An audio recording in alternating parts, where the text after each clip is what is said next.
Il est temps de se rendre compte que l'augmentation de la pauvreté est la conséquence d'un choix. Et elle a décidé de rendre visible le problème par une marche silencieuse. Luna est une jeune informaticienne qui vit à Los Angeles. Elle est aussi bloqueuse. Elle était aussi, à certaines heures, aussi hackeuse.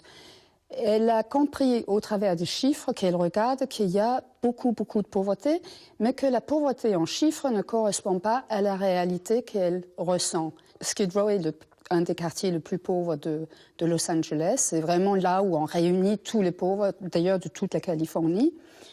Et dans Skid Row, elle va se rendre compte que la misère est complètement noire.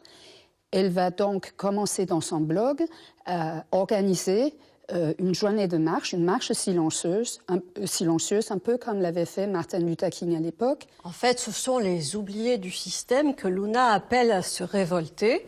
Et ils vont venir. Il y a une masse d'êtres qui vont défiler dans cette ville qui est symbole de la célébrité, d'Hollywood, du clinquant. Et là, une rage urbaine qui monte. C'est une espèce de déclencheur, c'est-à-dire que les pauvres qui savent, parce que le mot tourne entre eux, ça ne va plus, il n'y a plus moyen d'entrer dans le système.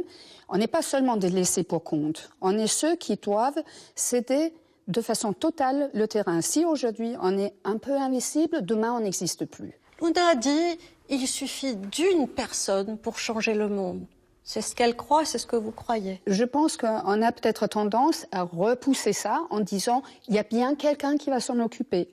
Luna, elle s'est dit non, si c'est pas moi, personne ne le fera, donc moi je le fais. Paradigma, un roman de Pia Petersen.